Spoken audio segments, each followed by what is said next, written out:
Salut à tous, j'espère que vous allez bien. En attendant l'épisode de ma prochaine rencontre, je partage avec vous un petit bonus de celle avec Thomas Jean. Pour rappel, Thomas est photographe et vidéaste animalier et créateur de la Minute Sauvage que l'on peut retrouver sur les réseaux et sur YouTube. On discutait ensemble du morceau de Eus l'Enfoiré qu'il avait choisi. Et on s'est retrouvés je ne sais pas comment à discuter d'engagement environnemental, de biodiversité et de politique. Il a réussi à éveiller ma conscience à la problématique environnementale, et particulièrement celle de Bruxelles, et je voulais que vous puissiez entendre ce qu'il avait à dire à ce sujet, lui qui est directement impliqué de par sa passion et par son projet La Minute Sauvage. Voilà, je vous souhaite une très bonne écoute de cet extrait, et je vous donne rendez-vous au prochain épisode.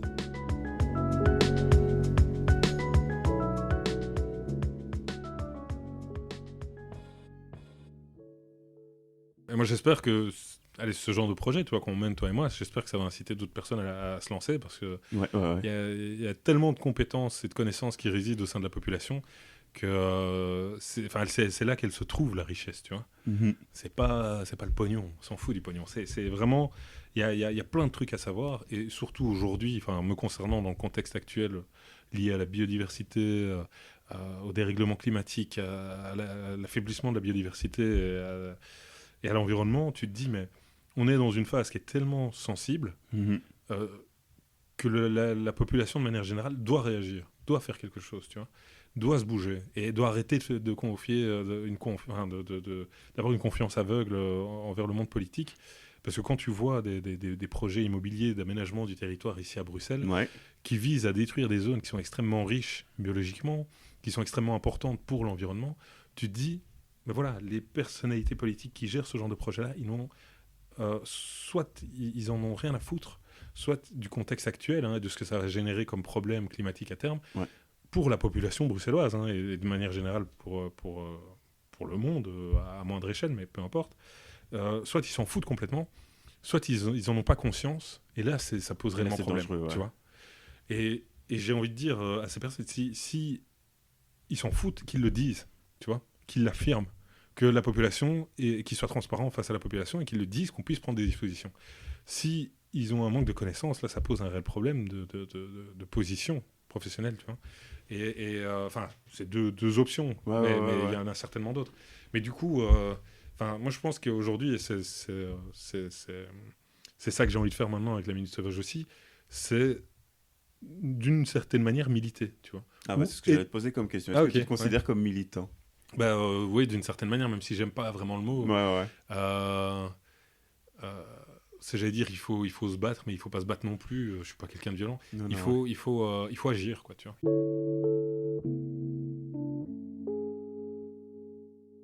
On a à disposition toutes ces compétences, tu vois.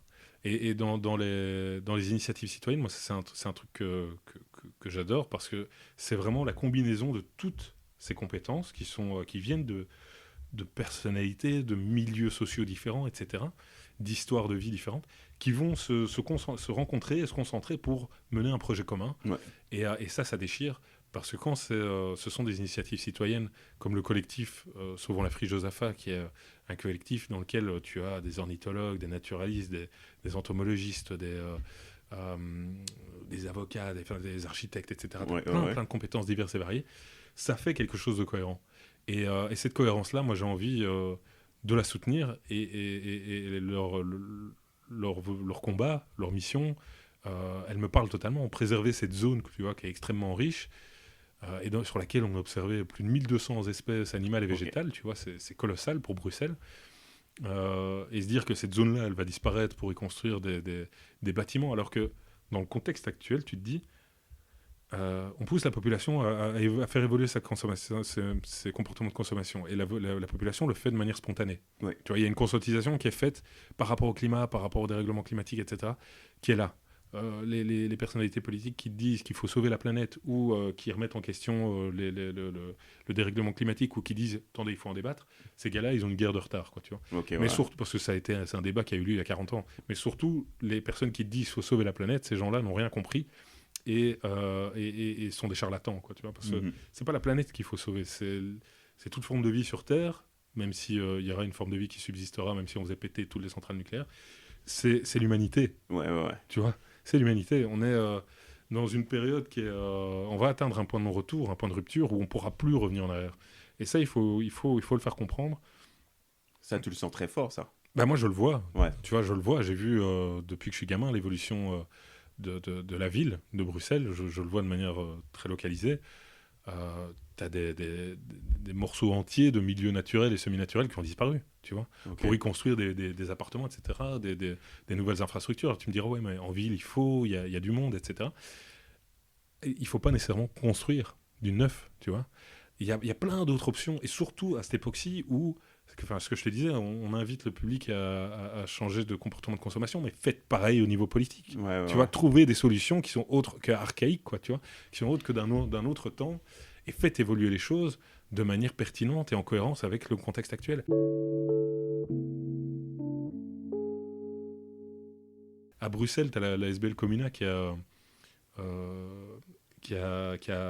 fait une petite étude dans laquelle elle détermine qu'en fait, il y a l'équivalent de la commune d'Ixelles en surface inhabitée, inexploitée.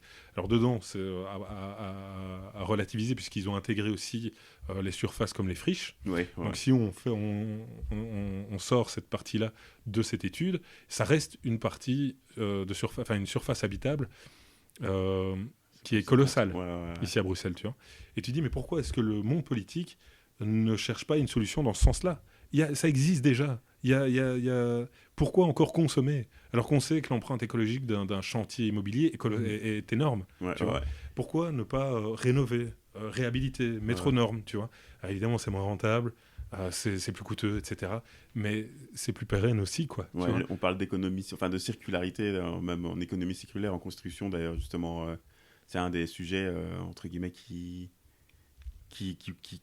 dont on parle beaucoup pour l'instant, c'est l'économie circulaire, c'est-à-dire de réutiliser des matériaux, par exemple, pour réaménager des bâtiments qui existent déjà, plutôt que de les détruire et de reconstruire quelque chose à la place ou de construire quelque chose ailleurs. Utilisons ce qui existe déjà et faisons avec ce qu'on a déjà sous la main, quoi. Ouais, c'est ça. Parce que là, pour l'instant, ils sont en train de nous vendre une espèce de bouillie en nous parlant de la densification urbaine, tu vois, en essayant de ramener le plus de population dans la ville et de la concentrer plutôt que les gens aillent s'installer à la campagne et construisent. Tu vois, donc ils opposent la préservation de la biodiversité en milieu urbain avec la préservation de la biodiversité en milieu rural. Tu te dis, mais les gars, vous êtes à la masse. La préservation de la biodiversité, elle doit se faire de manière globale. Il ne faut pas opposer les deux trucs pour justifier votre stratégie de densification urbaine. Et leur solution par rapport à cette densification urbaine, c'est de construire. Donc les gars, ils te disent, notre solution écologique, elle est là. On va éviter d'élargir la ville, on va vraiment concentrer les gens. Mais pour ce faire, on va détruire les dernières surfaces naturelles ou semi-naturelles qui existent en ville. Tu vois ? Paradoxe non-sens, quoi. Mais oui, donc t'es là, arrêtez, stop, arrêtez de nous raconter n'importe quoi, de prendre la population pour des cons. Tu vois ? Vous êtes motivé par d'autres intérêts, probablement, j'en sais rien, tu vois. Et en soi, c'est pas mon problème, je m'en fous, tu vois. Qu'ils fassent ce qu'ils veulent, mais qu'ils touchent pas à la friche, quoi. On sent ton engagement là-dedans, quand même. Hein. Mais c'est parce que en fait, c'est ça qui est intéressant, c'est que ça concerne tout le monde. Que tu sois intéressé par l'observation animalière ou pas, par la question environnementale ou pas, un jour ou l'autre, ça va te concerner, tu vois. Et ça nous concerne déjà. Malheureusement, la crise sanitaire qu'on est en train de vivre, c'est lié à notre relation à la nature et notre relation à l'environnement. D'ailleurs, j'invite les personnes qui nous écoutent et toi aussi par la même occasion à lire tout ce que Serge Morand a écrit. Serge Morand, c'est un spécialiste en écologie parasitaire et il a travaillé justement sur ce point très précis, c'est-à-dire les risques d'épidémie et de pandémie, du coup, et des zoonoses, par des agents pathogènes qui se retrouvent dans la nature, qui sont véhiculés par des animaux. Et pour le coup, le mec, il le dit très clairement. Ça fait 10 ans qu'il avertit... Alors lui, il travaille pour le CNRS. Ça fait 10 ans qu'il a averti le gouvernement français en disant « On va choper une épidémie sur le coin de la gueule. » On a déjà eu le SRAS, toutes les épidémies qu'on a eues, là, qui sont arrivées plus ou moins en Europe, mais bon, on n'a pas trop perçu. Et aujourd'hui, on le sait. Il le dit très clairement dans ses travaux. Si... la Covid-19 est arrivée par le biais des coronavirus, c'est simplement parce que l'être humain a détruit des milieux naturels, notamment en Asie, qui ont favorisé cette destruction, a favorisé la proximité avec des animaux sauvages qui étaient dans des milieux reculés et qui n'étaient pas en contact de l'homme. Ça a favorisé une proximité avec l'être humain, par le biais des animaux domestiques, dont les animaux d'élevage. Et tu dis, mais si on continue dans ce sens-là, mais en fait, on va s'exposer à des virus, parce que le coronavirus, c'est un type de virus, mais tu en as plein d'autres. Ouais. On va s'exposer à une multitude de virus qui sont dans la nature, et pour une raison liée à l'évolution, qui sont dans la nature et qui vont nous tomber sur le coin de la gueule. Quoi, tu vois. Et tout ce qu'on est en train de vivre, là, ces mesures, etc., distanciation sociale, enfin, tu vois, on ne sait même pas serrer la main, etc., tu te dis, mais... Enfin, moi, je regarde ça de loin, je me dis, en fait, c'est simplement une ébauche de ce qu'on s'apprête à vivre. Aujourd'hui, on a encore la possibilité de faire évoluer les choses, on a encore le temps de peut-être espérer pouvoir faire changer les choses. Ouais. Et moi, c'est là-dessus que je mise, c'est là-dessus que j'espère avoir une maigre influence, tu vois, avec mon travail, en mettant en avant des initiatives citoyennes comme le collectif Sauvons la Friche Josaphat et comme les groupes Moineaux, parce que ce sont des projets qui sont porteurs, qui sont réfléchis de manière à apporter des solutions à moyen et à long terme, tu vois. Là où le monde politique, en général, propose des solutions à très court terme, en général, ça dure le temps d'une mandature. Quoi, exactement, le temps qu'il soit en place. Et puis voilà. Et moi, j'ai envie de miser là-dessus, quoi. J'ai envie de miser sur l'intelligence collective, sur les initiatives citoyennes, sur cette liberté d'action et sur l'ensemble de nos compétences et de les mettre à profit pour faire évoluer la situation positivement, quoi. Comme on disait en off, là, tu crois en l'humain, quoi. Ouais, complètement. Tu crois que le changement doit venir de lui et peut venir de lui de toute façon. De la population, quoi. Ouais. De la population. Moi, je suis pas pour faire... Enfin, je crois que je l'ai déjà dit, mais je suis pas pour offrir une confiance aveugle au monde politique et se dire c'est bon, c'est leur boulot, ils sont compétents, ils le gèrent, ils vont le gérer pour nous. Non. Il suffit de regarder ce qu'a fait Charles Miffel, tu vois. Le mec... Enfin, j'ai dit, on a réduit le taux de chômage, et puis tu vois le CPS qui explose. Ouais. C'est ignoble, quoi, tu vois. Ouais. Et tu peux pas imaginer que ce mec-là n'ait pas agi de la sorte sans penser à sa carrière. Aujourd'hui, il est à l'Europe, tu vois. Donc, moi, ces gars-là, ils font ce qu'ils veulent. J'ai rien contre eux personnellement. Je m'en fous totalement, tu vois. Qu'ils fassent carrière, qu'ils fassent leur vie, qu'ils se fassent du blé. C'est pas mon problème. Mais mon problème, moi, il se situe au niveau de ma famille, au niveau de la population bruxelloise, et j'estime avoir une responsabilité du fait d'avoir été observateur de tout ça, tu vois. Ouais. Et donc, du fait d'avoir vu tout ça, d'avoir été témoin et de le constater encore au quotidien, je dois le dire, tu vois. Je m'en voudrais de pas le faire, pour mes gamins. Les gens qui sont dans l'action, justement, dans le pragmatisme fort, quoi. Genre, il y a un problème, on fait une action pour résoudre le problème, ou il y a un problème, on met quelque chose en place et on le résout tout de suite. Ça t'a toujours fasciné? Les personnes qui sont dans une optique de solution, ouais. Et c'est ça, que moi je retrouve, c'est pour ça que je suis à fond dans ces deux projets, de la friche et du groupe Moineaux, parce que c'est là que tu vois qu'il y a une véritable réflexion, qu'il y a une connaissance de la problématique, et qu'ils amènent des solutions qui sont pertinentes et constructives. Donc, ces actions-là, typiquement pour le groupe Moineaux, c'est quelque chose qui peut être fait par n'importe qui, tu vois. Poser un nichoir sur sa façade, planter une plante grimpante, une essence végétale indigène, ou plusieurs essences dans ton jardin, si tu as un jardin, ou sur ton balcon, c'est à la portée de tout le monde, tu vois. Donc, c'est pertinent, c'est constructif, et puis ça fédère, quoi, tu vois. La population est intelligente, tu vois, qu'elle se fasse confiance et qu'elle fonce, quoi, tu vois. C'est fou, ton engagement, enfin, je sais pas si c'est de la passion ou si c'est, mais il y a quelque chose qui se passe et du coup c'est très transmissible. Ça vient, quoi. Tu te dis effectivement, moi qui n'étais pas éveillé à ce genre de, enfin je suis éveillé à ce genre de choses, mais je ne suis pas dans cette dynamique, quoi. Dans la dynamique, Là, je me dis, il y a quelque chose à faire, effectivement, parce que...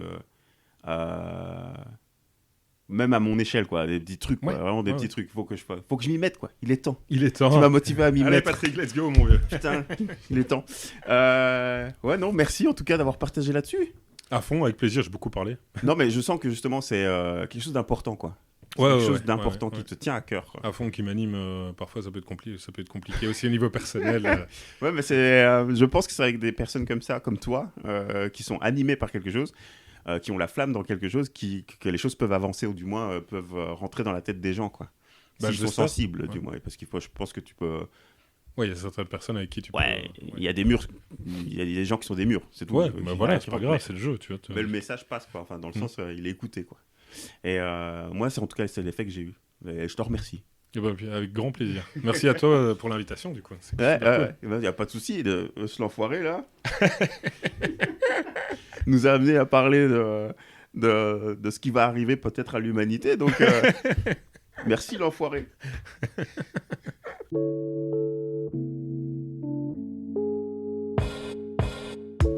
Voilà, il est temps pour vous maintenant d'agir, en allant jeter un œil aux différentes associations que Thomas mentionne dans cet extrait, ou en allant également signer la pétition « Sauvons la friche Josaphat » dont on parle. Vous pourrez retrouver tous les liens vers toutes ces plateformes dans les notes de l'épisode. Voilà, moi je vous donne rendez-vous au prochain épisode.